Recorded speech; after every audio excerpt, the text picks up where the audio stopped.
Dejemos que el Señor aumente nuestra fe aquí en María Evangelizadora Radio, un pedacito de cielo en tu hogar. Nos complacemos en presentar Crece en tu fe con nuestro hermano Américo Tejada.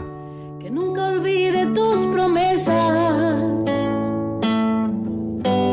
que nunca olvide tus palabras. Saludos en este glorioso día y bendiciones a los creyentes que escuchan María Evangelizadora Radio, que están sedientos de la palabra de Dios. Les envío un saludo a su hermano Américo Tejada, de la parroquia San Simón está San José, que está localizada en el Bronx y pertenece a la Arquidiócesis de Nueva York. Estamos aquí todos los miércoles de 4 a 5 p.m. y los sábados de 9 a 10 a.m. hora de Nueva York. En este segmento de estudios bíblicos titulado Crece en tu fe, estamos estudiando el Evangelio según San Mateo. La palabra evangelio, de procedencia griega, significa originalmente la buena noticia y se empleaba para designar la recompensa que se daba al portador de una buena nueva o el sacrificio de acción de gracias que se ofrecía por ella. El apóstol Mateo escribe desde la Palestina para un público de judíos o de cristianos venidos del judaísmo. Luego, un público que conocía el dedillo el Antiguo Testamento y que vibraba de sus expectaciones mesiánicas. Porque en los orígenes de la iglesia primitiva, la regla de fe se encontraba en la enseñanza oral de los apóstoles y de los primeros predicadores.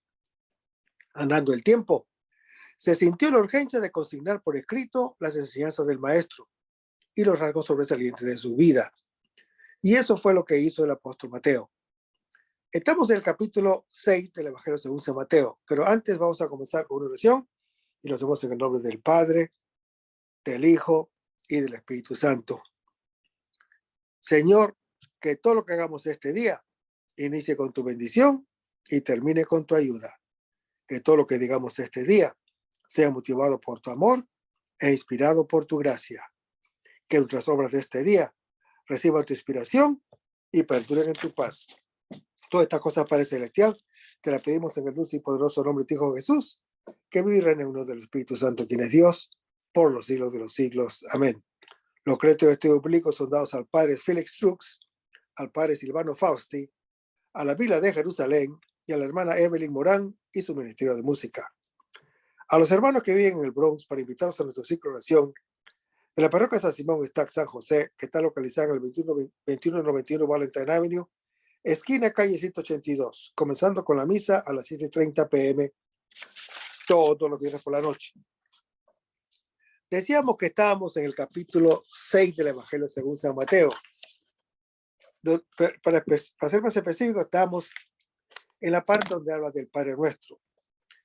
Y decíamos que Jesús, en una parte de esta enseñanza, decía: santificado sea tu nombre.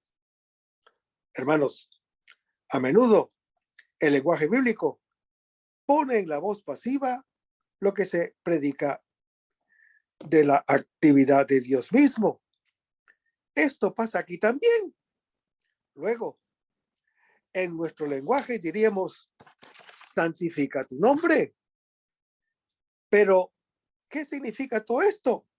¿Qué significa todo esto? El profeta Ezequiel nos puede ayudar en esto. Pues en Ezequiel capítulo 36 se usa esta misma expresión para decir que Dios va a manifestar la grandeza de su persona, rompiendo todas las resistencias interiores de Israel y regenerando su pueblo desde dentro, a pesar de sus vicios y pecados. Él hará triunfar la fuerza de su gracia por encima de la pecaminosidad innata de Israel, cuando dice: yo santificaré mi gran nombre para que las naciones sepan que yo soy el Señor, cuando yo en vosotros manifieste mi santidad a la vista de ellas. Por eso os rociaré con agua pura y quedaréis limpios de todas vuestras manchas. Os daré un corazón nuevo e infundiré en vosotros mi espíritu. Así haré que os conduzcáis según mis preceptos y observéis mis mandatos. Luego, así, ahora en nosotros, pedimos para la gloria de Dios que Él mismo venga a manifestar en nosotros la victoria de su poder, las maravillas de su gracia, al romper las resistencias interiores que nosotros mismos somos incapaces de romper, al renovarnos en su Espíritu Santo y al hacer germinar, no por nuestra fuerza, sino por su poder, sus obras buenas, para que los hombres, al verlas, glorifiquen a nuestro Padre Celestial, como ya lo hemos visto en Mateo capítulo 5. Y Jesús nos dice, venga tu reino. Hermanos, el reino de Dios se establece cuando el hombre obedece activamente a Dios, cuando toma a Dios como el centro, cuando lo toma como el rey, cuando lo toma como el criterio supremo de su vida, cuando acepta el modo de actuar de Dios como la norma de su propio modo de actuar, nos dice Mateo capítulo 5. Por eso el apóstol San Pablo dice, el reino de Dios es justicia, paz y gozo en el Espíritu Santo. Y esto, hermano que me escuchas, lo dice Pablo en su epístola a los Romanos capítulo 14. Y en otro lugar especifica que cuando de veras queremos implantar el reino de Dios en nosotros, el Espíritu Santo produce en nosotros las virtudes de amor, de alegría, de paz, de paciencia, de afabilidad, de bondad, de fidelidad, de mansedumbre y templanza, como está en Gálatas capítulo 5, versículos 22 al 23. Hermanos, cuando una persona deja actuar en su alma al Espíritu Santo, su vida se transforma en una vida según el Espíritu Santo. Es una vida sobrenatural que ya no es simplemente humana, sino que es una vida divina. Estas acciones que revelan las acciones del Paráclito y causan en el hombre y en el creyente un deleite espiritual como primicia de la vida eterna, se llaman frutos del Espíritu Santo. Tradicionalmente, las catequesis cristianas hablan de 12 frutos del Espíritu Santo. El amor, o que es la caridad, es evidentemente el amor que une al creyente con Cristo y lo impulsa a amar al prójimo y a entregarse a su servicio hasta la donación de la propia vida. Hermanos, Cristo nos ha dado el ejemplo en Gálatas capítulo 2. Por sí mismo, el amor ocupa un sitio privilegiado y probablemente en el pensamiento del apóstol es como el manantial de donde fluyen los demás frutos del Espíritu Santo, según lo anuncia el apóstol Pablo en su primera epístola a los Corintios, capítulo 13. Santo Tomás escribe, el primero de los movimientos interiores es la inclinación al bien, que es el amor. Y por tanto, el primer fruto de la caridad. Y por la caridad se perfeccionan los demás.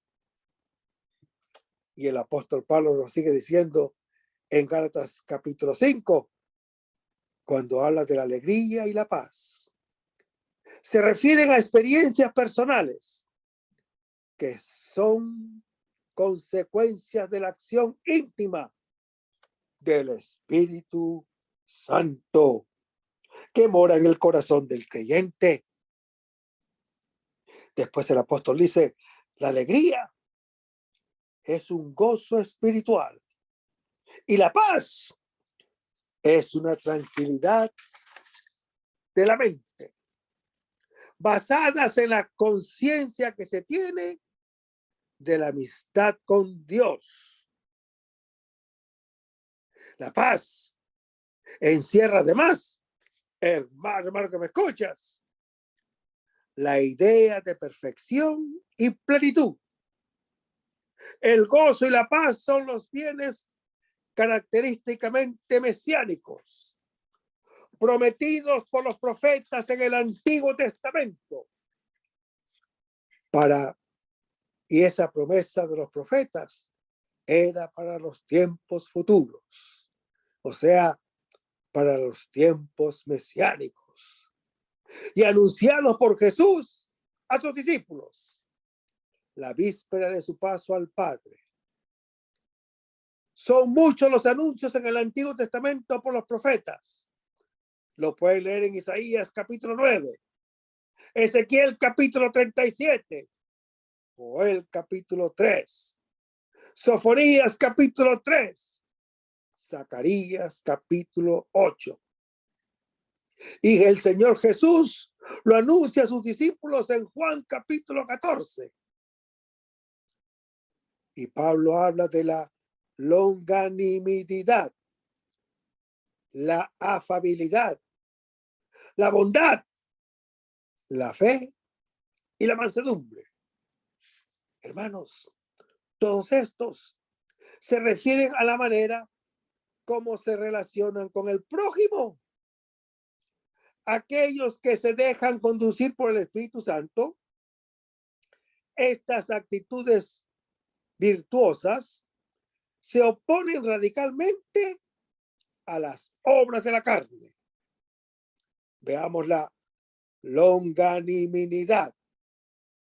Consiste en amplitud de alma y de corazón, en magnanimidad y generosidad, en paciencia para soportar la conducta del prójimo, en saber sufrir el mal infligido por otro sin airarse. La afabilidad equivale a la benignidad y gentileza, según lo anuncia el apóstol Pablo en su epístola a los Romanos, capítulo 2. La fe, hermano que me escuchas, que es fruto del Espíritu Santo, no es aquella fe, principio básico de la vida cristiana, en virtud de la cual el hombre acepta la buena nueva y se entrega a Cristo. Esta fe que habla el apóstol Pablo equivale a la fidelidad, en especial referencia a las relaciones con los demás. La mansedumbre es la actitud de los humildes que se dejan conducir como Jesús por el Padre de los cielos, según lo anuncia Mateo capítulo 11. Y el dominio de sí está en antítesis particular con los últimos vicios del catálogo precedente, como borracheras, orgías y cosas por el estilo, e indica el control personal sobre los propios impulsos y deseos. Contra tales deseos, dice el apóstol Pablo, no hay ley. Es claro, no puede haber ley alguna que prohíba el ejercicio de tales realidades espirituales. Y la conducta inspirada por el Espíritu Santo. Nunca puede ser objeto de condenación, según lo dice 1 Timoteo, capítulo 1. Además, hermano que me escuchas, el creyente unido con Cristo ya no tiene ley que le dicte su conducta desde el exterior, sino que cumple la ley del Espíritu, según Romanos capítulo 6. Los carismas del Espíritu son aquellas gracias o dones que son manifestaciones externas y fácilmente reconocibles de la presencia activa del Espíritu Santo en los miembros de la comunidad de creyentes.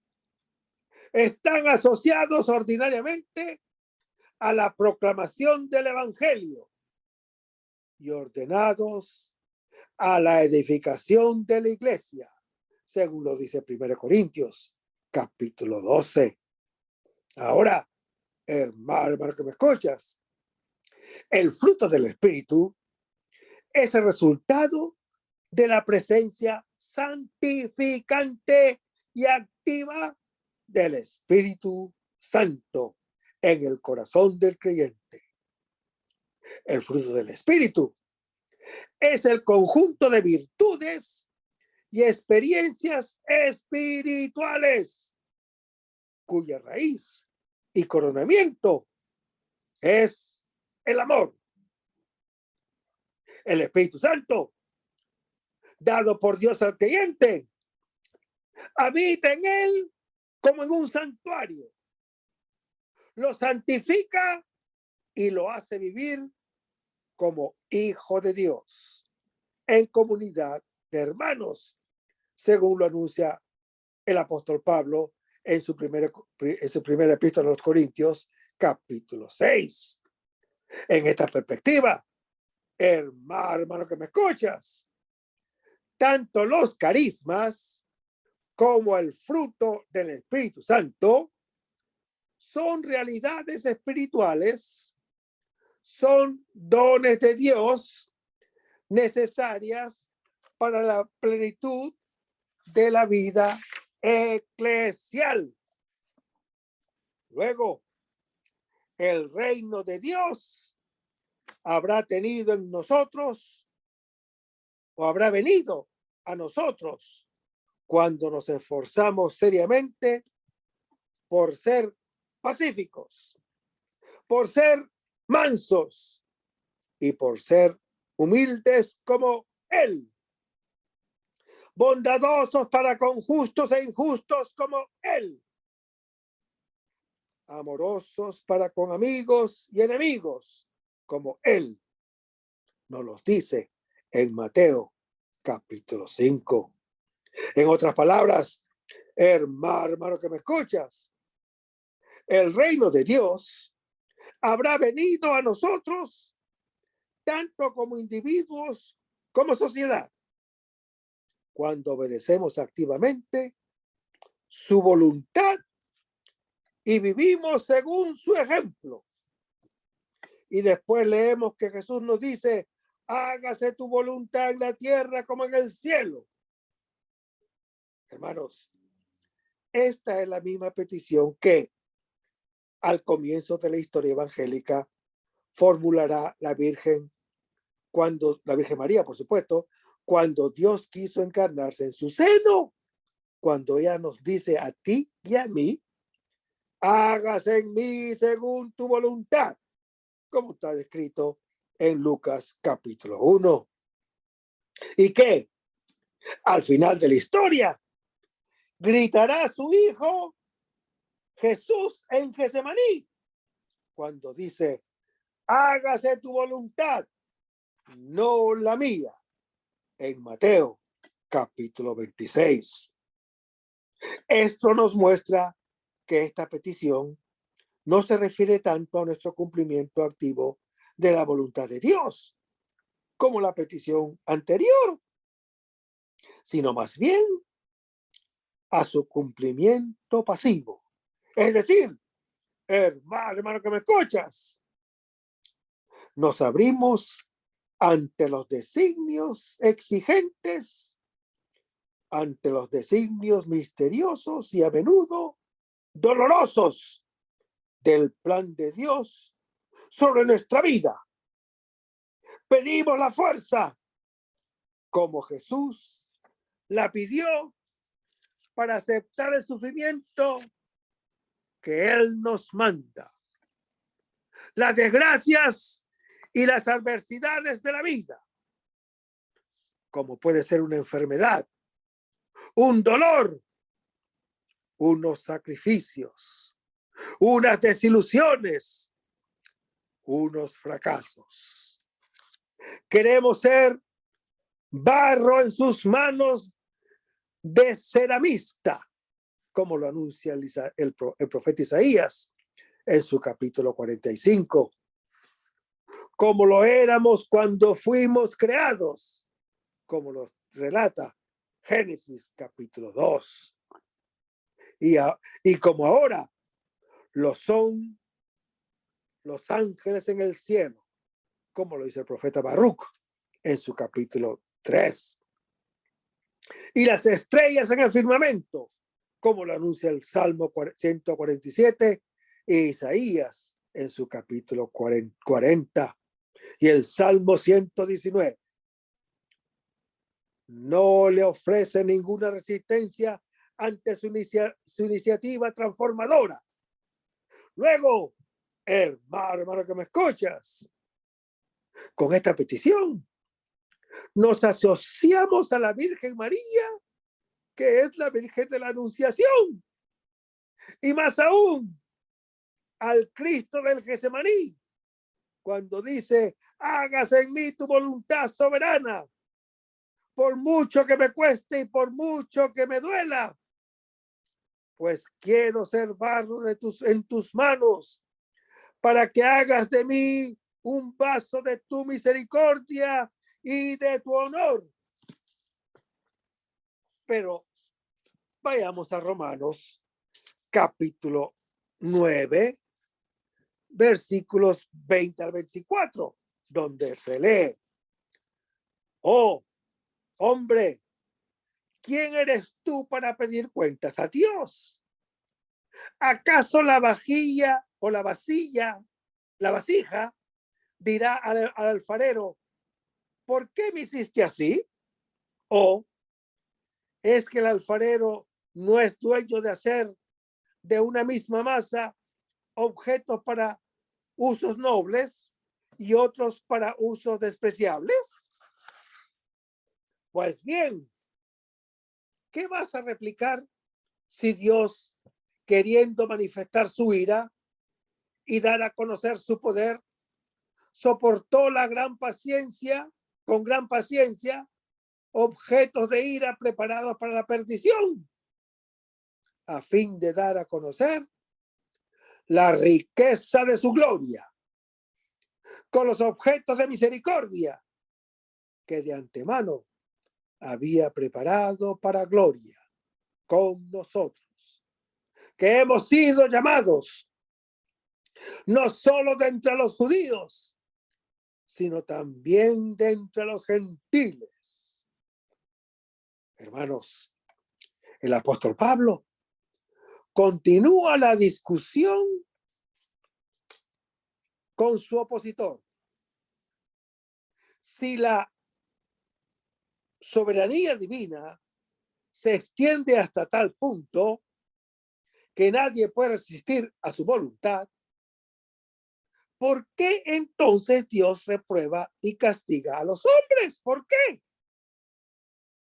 Las Escrituras, en efecto, abundan en amonestaciones y castigos por las rebeldías, las desobediencias y las faltas de fe.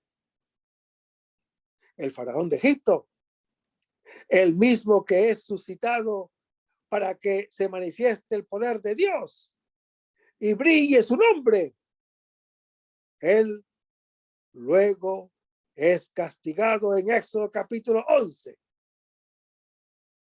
El apóstol Pablo responde mediante una serie de elementos retóricos al recordar la imagen bíblica del alfarero que maneja el barro con sus manos.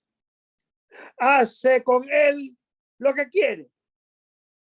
El apóstol Pablo subraya la descendencia absoluta o la dependencia absoluta de criatura a creador que todo hombre guarda respecto de Dios, según lo anuncia el profeta Jeremías en su capítulo 18.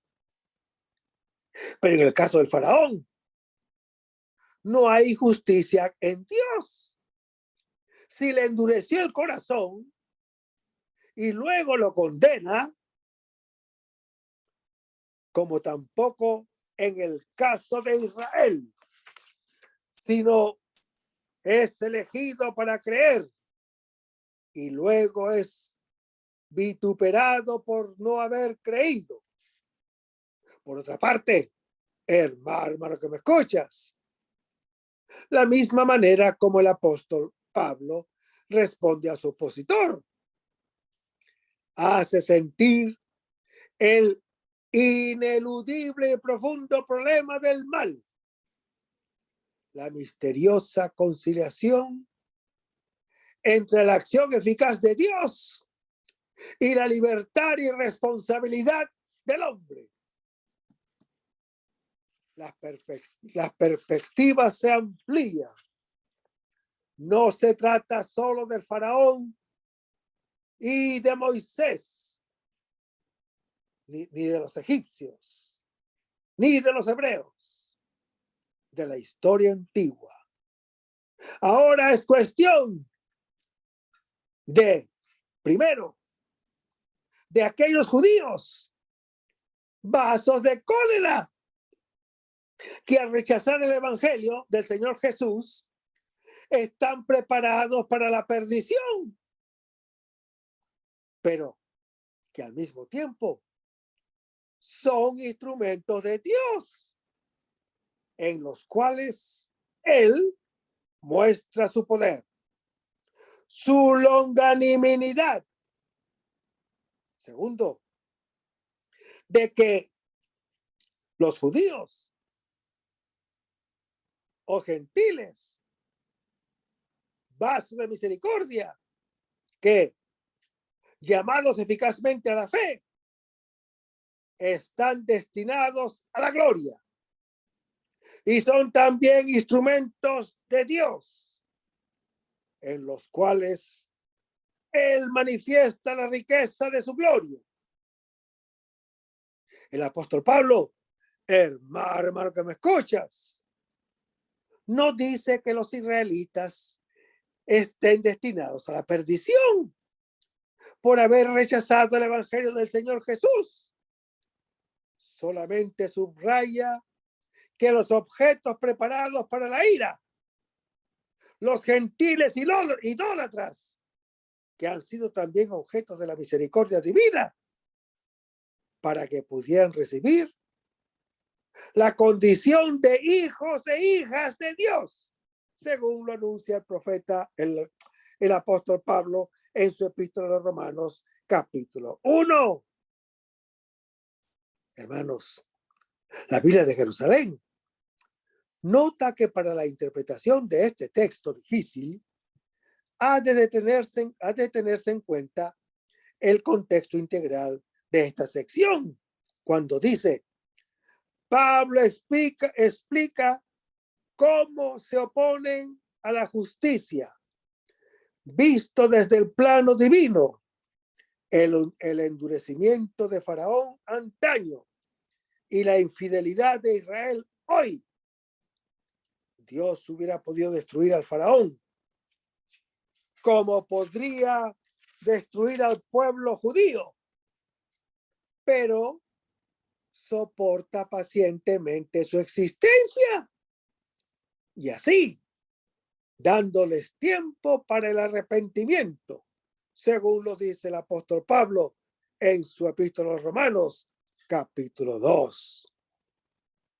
Y dice la Escritura que revela su cólera, hermanos, por la misma multiplicación de los pecados que por los demás, prepara la conversión y muestra su poder, triunfando de los obstáculos que al presente los judíos oponen al evangelio del Señor Jesús. De este modo, hermano que me escuchas, lleva a cabo un designio de misericordia en relación con los gentiles, según lo anuncia Romanos capítulo 11, para cuya conversión hubiera podido constituir un grave obstáculo: el ingreso en masa del pueblo judío. Esa iglesia, en cualquier caso, el ingreso judío a la iglesia, en cualquier caso, Pablo se vuelve a los gentiles para que los judíos, si niegan a escuchar el mensaje, como está en Hechos capítulo 13. Se trata, por lo demás, de una infidelidad temporal, enderezada como por carambola a su conversión futura. Y Jesús nos dice después: danos hoy nuestro pan de cada día.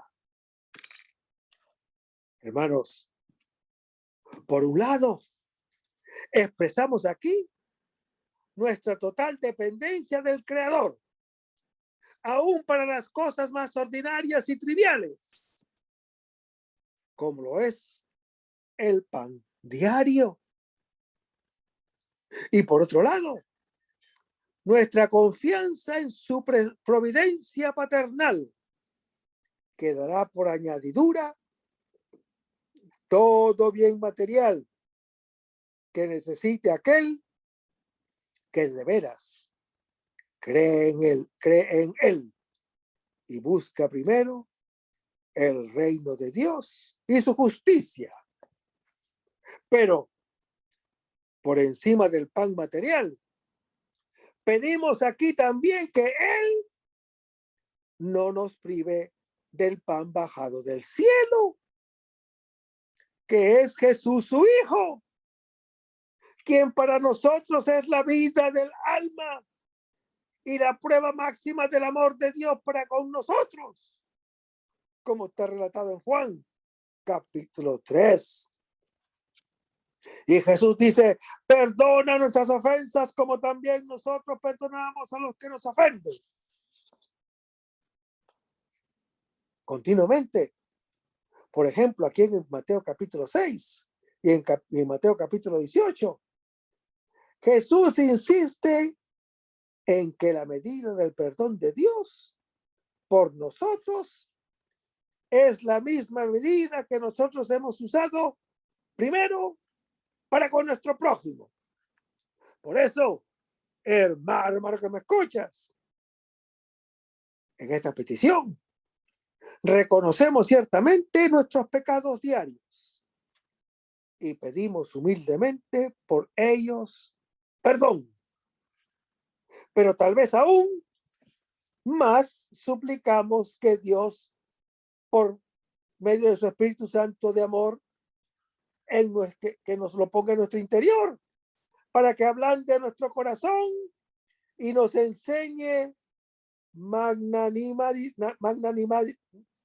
magnanimidad generosa, para que no guardemos rencor contra nuestro hermano ni rencillas, sino seamos mansos y hacedores de la paz, como está en Mateo capítulo 5. Y dice Jesús: no nos dejes caer en la tentación.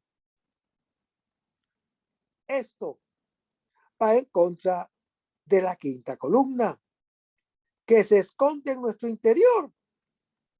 El enemigo está dentro de la muralla pues por muchas que sean las invitaciones y invitaciones y tentaciones que nos vienen de afuera, si no hay ya interiormente una predilección por el mal, una atracción por lo prohibido, ya sea un apegamiento al vicio, no caeremos. La caída viene de adentro, no de afuera. Es el consentimiento que nos arrancan el vicio interior, que nos arrancan el instinto y las pasiones. Esto nos esclavizan desde dentro. Como dice el apóstol San Pablo, éramos esclavos de nuestras pasiones y placeres.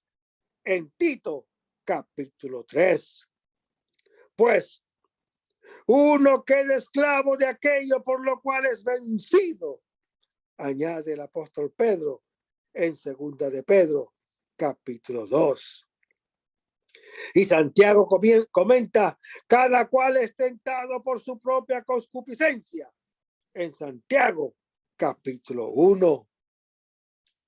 Por eso vino Jesús, para curar en primer lugar el ambiente exterior, por influyente que sea, sino ante todo para sanar el interior, que es el corazón de cada uno de nosotros los creyentes, como lo anuncia Marcos, capítulo 7.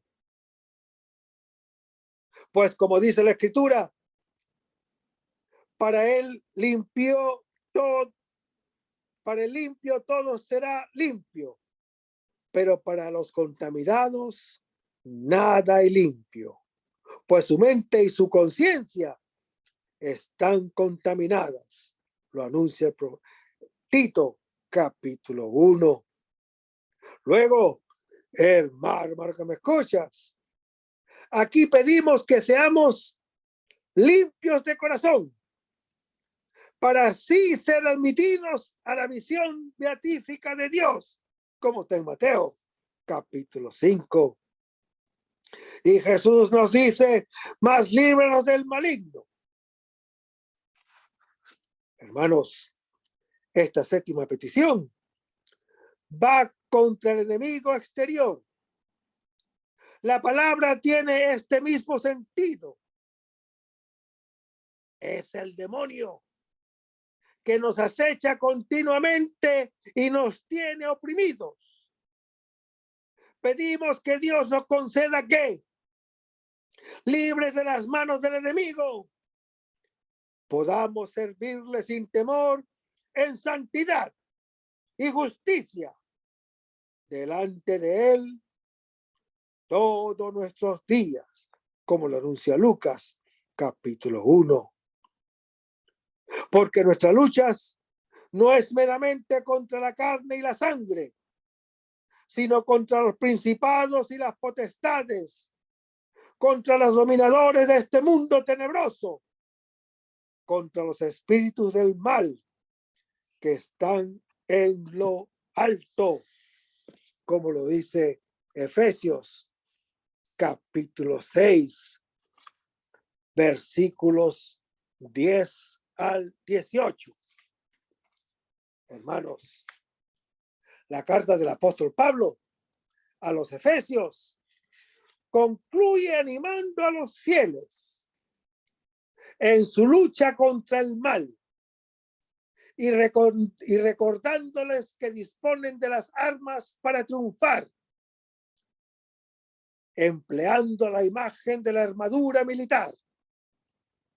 El apóstol invita a todos a revestirse de la protección divina y exhorta la perseverancia en la oración.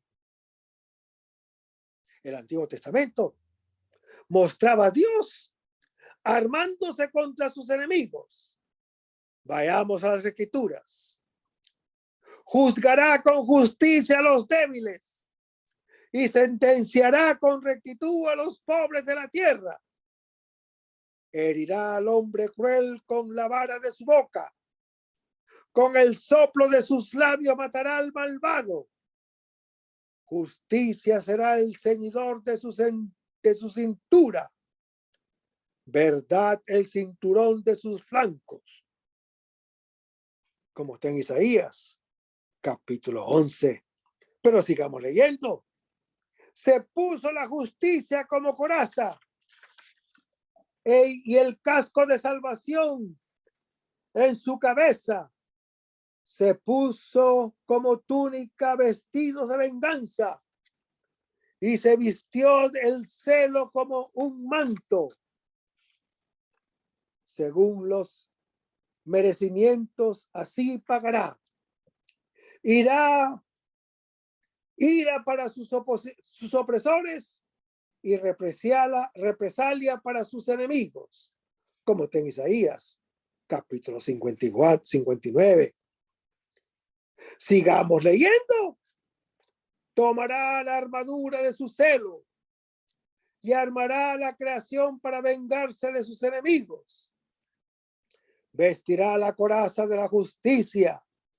Se pondrá por casco un juicio imparcial. Empuñará como escudo su santidad invencible. Afilará la espada de su cólera implacable. Y el universo luchará a su lado contra los insensatos. Partirán certeros los disparos de los rayos, como está en Sabiduría, capítulo 5. El apóstol Pablo pone estas armas en manos de los creyentes. Leamos las escrituras. La noche está avanzada, el día se avecina. Despojémonos pues de las obras de las tinieblas y revistámonos de las armas de la luz, como lo dice en Romanos capítulo 13. Y por otro lado dice, nosotros, por el contrario, que somos del día, seamos sobrios, revistamos la coraza de la fe y de la caridad, con el yelmo de la esperanza de salvación, como lo dice en 1 Tesalonicenses, capítulo 5. Hermanos, las expresiones principados y potestades, dominaciones de este mundo, están tomadas de la literatura judía, de la literatura judía de la época, y designan las fuerzas del mal que pretenden mantener a la humanidad alejada de Cristo, según lo dice 1 de Pedro, capítulo 5. Los espíritus que residen en el aire, hermano que me escuchas, han querido arrasar siempre a los hombres al pecado, según lo anuncia Efesios, capítulo 2. Pero Cristo nos ha liberado de la esclavitud del pecado, según Gálatas, capítulo 4. Y nos ha armado para luchar contra ellos. Pero solo Jesús es aquel más fuerte que él, que puede vencer, desarmar y expulsar al demonio y repartir sus despojos. Y esta es la señal más clara de que ha venido a nosotros el reino de Dios, como está en Lucas capítulo 1, versículo 20 al 22. Hermanos, dedo de Dios es una expresión inspirada en Éxodo capítulo 8, que designa al Espíritu Santo. Esta expresión la usaron los magos del faraón de Egipto durante la tercera plaga, que fue la de los mosquitos. Por el don de la Eucaristía, al dominio del espíritu impuro le sucede el del Espíritu Santo de Dios. Ella abre el amor del Padre y del Hijo a todos los creyentes y libera en todos los corazones la palabra del reino. Es el cumplimiento de la misión de Jesús. Su paso entre nosotros es todo obra del dedo de Dios para salvar al creyente y conducirlo a esta comunión de vida con Él. El Hijo es el más fuerte que nos arranca de las manos del enemigo. Que el Señor lo reprenda donde esté y nos devuelve al Padre. Por eso, estar con Él es recoger los frutos de la vida. Estar contra Él es perderse.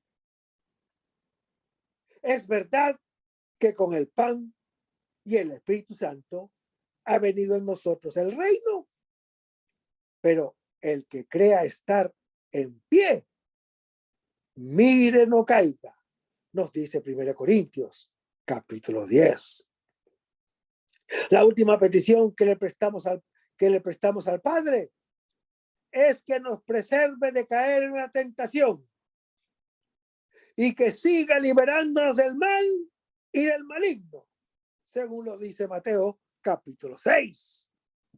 Hermanos, las hostilidades todavía no han terminado. La lucha que el Hijo sostuvo contra Satanás en el desierto ahora continúa en los creyentes, que son conducidos por el mismo Espíritu Santo, según Romanos capítulo 8. Su fuerza fue el Espíritu del Padre que lo llamó mi Hijo predilecto. Nuestra fuerza es el mismo Espíritu del Hijo, recibido en el bautismo, que nos hace gritar Abba, Padre, según está relatado en Gálatas capítulo 4. Hermanos, toda victoria sobre el espíritu de mentira y del egoísmo no se puede alcanzar sino en virtud de la fuerza del espíritu de la verdad y de la vida. El espíritu del poder y la mano de Dios son sinónimos. Expresan su amor que obra para la salvación del hombre. Mientras la mano indica la potencia, el dedo indica lo refinado y la belleza de lo que obra. Hermanos, el reino es un don que proviene de lo alto. Nos viene del Padre en su Hijo Jesús. Hasta cuando llega Él, o sea, el más fuerte. Quedamos siempre bajo el dominio del fuerte. Pero Jesús es el más fuerte, anunciado por Juan el Bautista en Lucas capítulo 3. Es el sol que nace de lo alto para vencer el reino de las tinieblas. Su victoria es automática, como la luz sobre la noche. Satanás, que el Señor lo reprenda, aunque haya caído de su posición de dominio, trata de retomar lo poco que puede. La lucha continúa. Sí, hermano, lo repito, la lucha continúa. El enemigo, que no está resignado a la derrota, que luego sabe que es definitiva, aunque esté en la jaula, es un león rugiente que tratando de devorar, se le vence simplemente con no tenerle miedo y con tener firme la confianza en Dios. Pero vayamos a Mateo capítulo 6, versículos 9 al 13. Hermanos, el Padre Nuestro es la oración distintiva del creyente y el resumen de todo el Evangelio, según Tertuliano. La primera petición es que sea santificado el nombre de Dios, aquel nombre que está sobre todo nombre. El nombre en la Biblia equivale a toda la persona. Como Dios es la santidad misma, lo que se pide aquí es que su santidad sea reconocida y honrada por todas las criaturas y creyentes. El advenimiento del reino que se imprenta después consiste en la realización del designio salvador de Dios en el mundo y en cada creyente. Y una de las manifestaciones de la venida del reino es el cumplimiento amoroso de la voluntad de Dios. Las últimas peticiones, el pan de cada día o necesario para la subsistencia o de mañana, hay que pedir lo necesario día a día y nada más. El perdón de las deudas u ofensas, el no abandonarnos en la tentación y el librarnos del mal. Mira nuestras necesidades. Bendito y alabado sea el nombre del Señor. Pero vayamos ahora a Mateo capítulo 6, versículos 19 al 24, donde leemos: no amontonéis tesoros en la tierra, donde la polilla y herridumbre que corroen, y ladrones que socavan y roban. Amontonaos más bien tesoros en el cielo, donde no hay polilla, ni herradumbre que corroan, ni ladrones que socaven y roben. Porque donde está tu tesoro, allí estará también tu corazón. La lámpara del cuerpo es el ojo. Si tu ojo está sano, todo tu cuerpo estará luminoso. Pero si tu ojo está malo, todo tu cuerpo estará a oscuras. Y si la luz que hay en ti es oscuridad, ¿qué oscuridad habrá? Nadie puede servir a dos señores, porque odiará a uno y amará al otro. O bien, despreciará a uno y se apegará al otro. No podéis servir a Dios y al dinero. Mira lo que dice el Señor Jesús. No podéis servir a Dios y al dinero, dice el Señor Jesús. Nuestras relaciones con las cosas deben ser como conviene a los hijos de Dios. Él es nuestro tesoro. Y las cosas no son fetiches que se adoran, sino dones de su amor. Hermanos, el hombre siempre es de alguno. La pertenencia en muchos idiomas se expresa con el genitivo. Es la relación que genera y hace existir. Esta relación es única. No se pueden tener dos padres o dos madres. Así, Jesús dice que nuestra vida o depende de Dios, o entonces somos hijos suyos. Y entonces somos hijos suyos, o depende del dinero. Y entonces somos esclavos suyos. Se inicia con este trozo la conclusión del cuerpo del Sermón de la Montaña, que culmina con el mandamiento del amor, que es síntesis de la ley mosaica y de los profetas.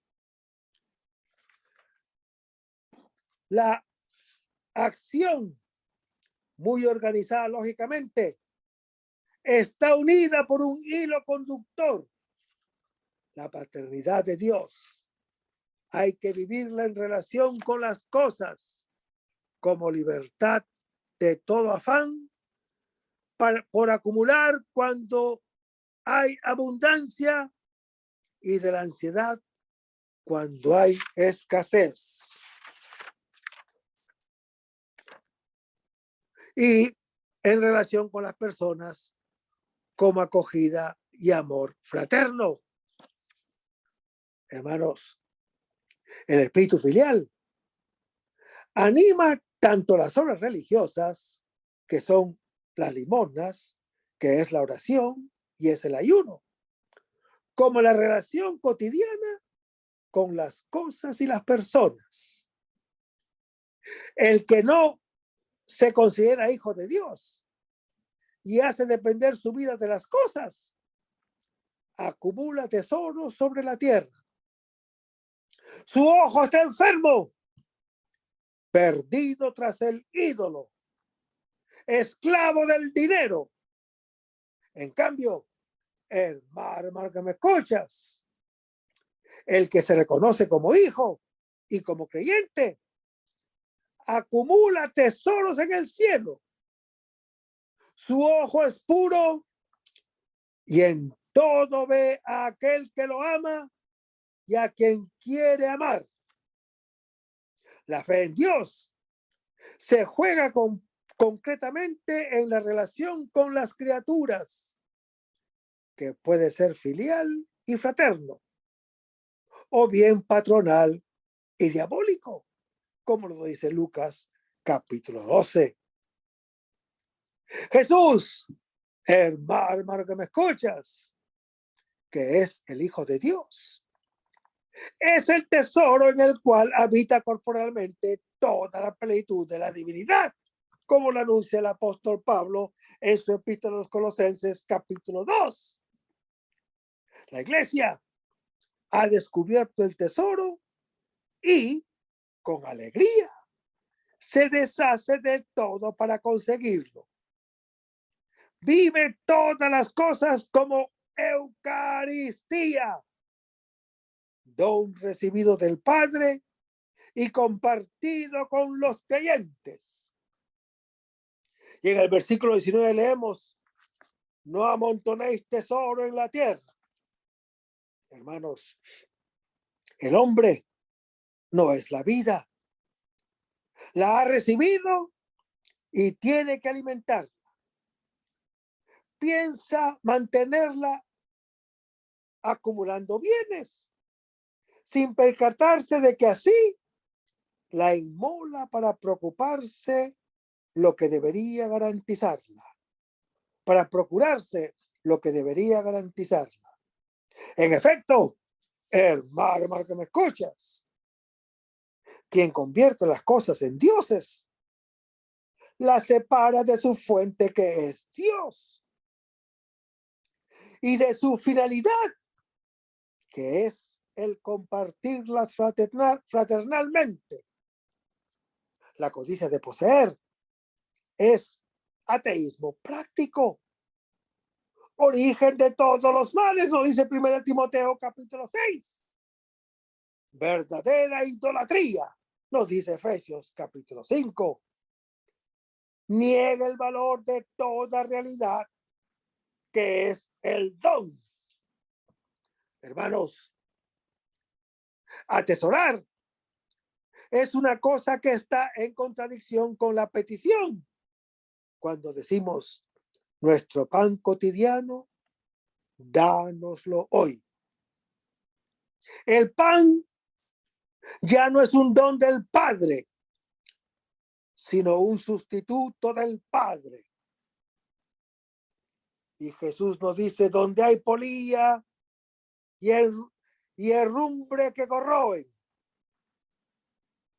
Hermanos, los bienes en especie, que son el alimento y vestido, con el tiempo serán devorados por la polilla, y el mismo cuerpo por los gusanos. Los bienes en metal pierden su esplendor. Lo que sirve para vivir muere.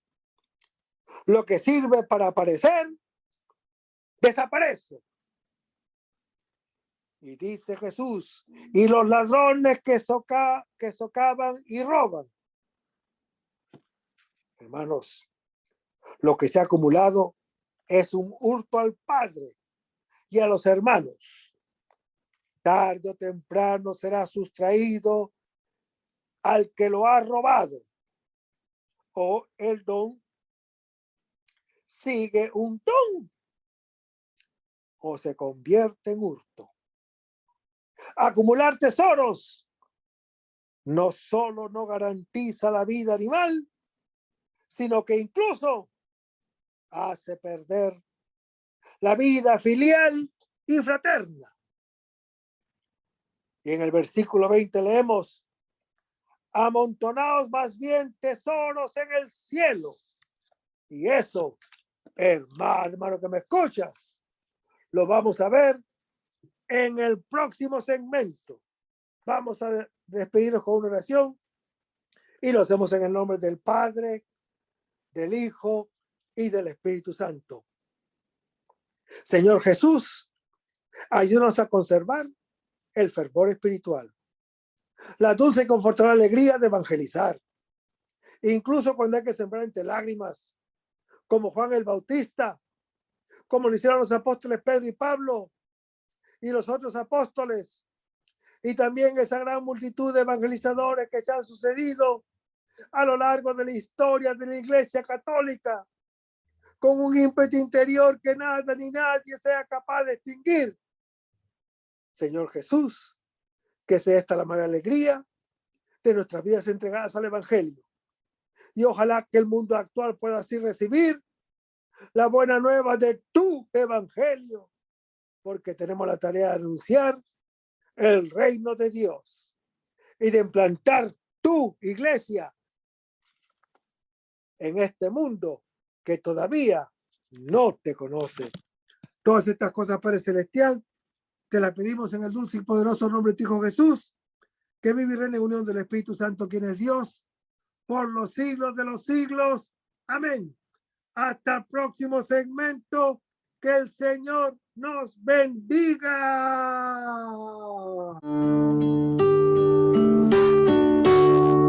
Aumenta mi fe, Señor, aumenta mi fe. Porque queremos